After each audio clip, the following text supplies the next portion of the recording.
નમસ્કાર વિદ્યાર્થી મિત્રો, હું કનુભાઈ ગુરુજી આપ સૌનું હાર્દિક સ્વાગત કરું છું. વિદ્યાર્થી મિત્રો, ચેનલ પર નવા હોય તો ચેનલને સબસ્ક્રાઇબ કરી દેજો. વિદ્યાર્થી મિત્રો, આજે આપણે સ્વાધ્યાય 8.1 ની અંદર દાખલા નંબર 1 શીખીશું. ત્રિકોણ ABC માં ખૂણો B કાટખૂણો છે. AB બરાબર 24 સેમી, BC બરાબર 7 સેમી હોય તો નીચેના ગુણોત્તરોનું મૂલ્ય શોધો.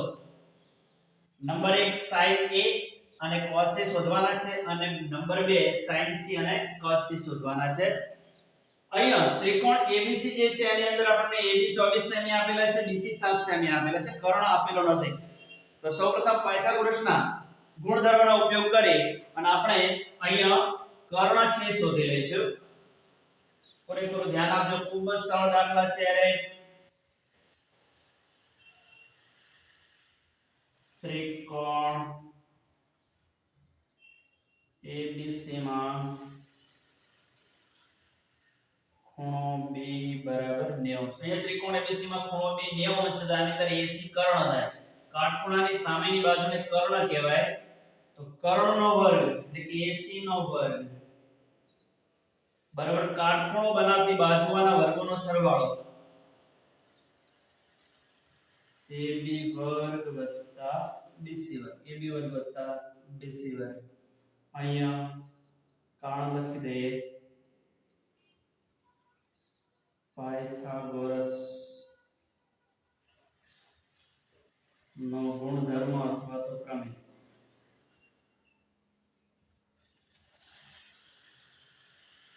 બરાબર AB આપણી પાસે 24 છે તો AB ની જગ્યાએ 24 લખીએ. 24 નો વર્ગ. BC 7 છે તો BC ની જગ્યાએ 7 નો વર્ગ બરાબર 24 નો વર્ગ 576. 24 ગુણ્યા 24 કરો એટલે 576 મળે. 7 નો વર્ગ 7 49. 576 માં 49 ઉમેરો એટલે 625 મળે. અને 625 કોનો વર્ગ છે વિદ્યાર્થી મિત્રો? 25 નો વર્ગ છે. કોનો? 25 નો. ધોરણ 8 ની અંદર આપણે આ બધા વર્ગો તૈયાર કરીને આવેલા છીએ. ના તૈયાર કરેલા તો ફરી યાદ કરી લેવાના. હવે બંને બાજુ વર્ગમૂળ લઈએ એટલે કે આ બગડા છે, વર્ગ છે, બંને બાજુથી દૂર કરીએ તો AC બરાબર આપણને મળી જશે 25 સેમી.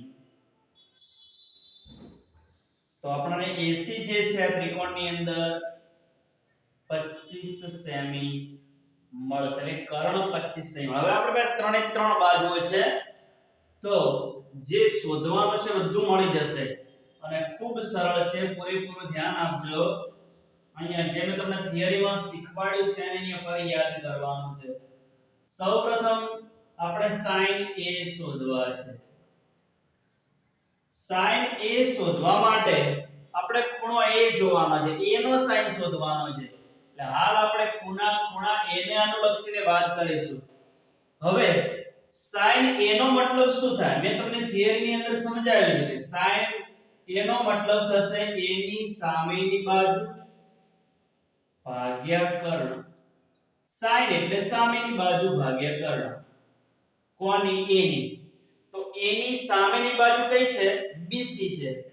તો A ની સામેની બાજુ આપણે લખીશું અહીંયા BC અને કર્ણ કોણ છે? AC. બરાબર. હવે એકમ નહીં લખવાના, એકમ લખશો તો ઉડી જવાના છે. BC આપણી પાસે 7 સેમી છે તો અંશની અંદર 7 આવશે અને AC આપણી જોડે 25 છે તો ત્યાં લખીશું 25. એકમ આવશે નહીં કારણ કે સેમી અહીંયા લખશો, સેમી ઉપર લખો, સેમી નીચે લખો, સેમી ઉડી જાય એટલે એકમ દૂર થઈ જાય. 7 25 આનો જવાબ આવશે. છે ને સરળ એકદમ?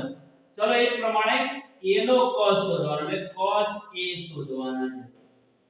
અને cos નો મતલબ મેં તમને થિયરીમાં સમજાવ્યો છે. cos એટલે પાસેની બાજુ ભાગ્યા કર્ણ.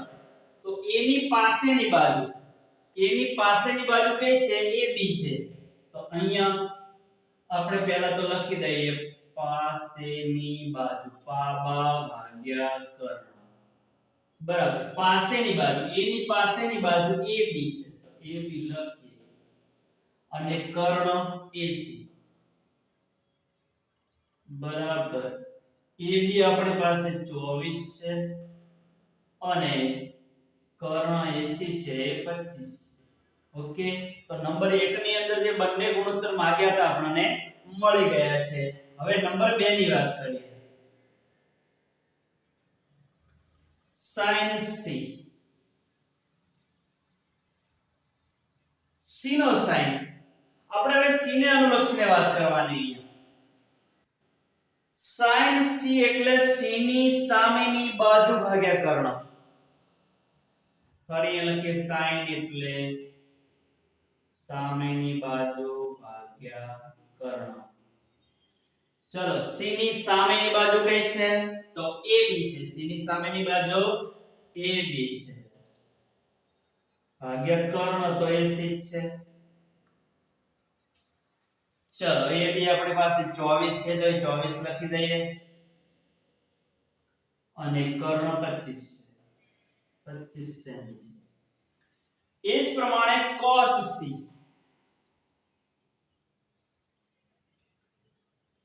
cos એટલે પાસેની બાજુ ભાગ્યા કર્ણ. તો c ની પાસેની બાજુ. કોની? c ની પાસેની બાજુ.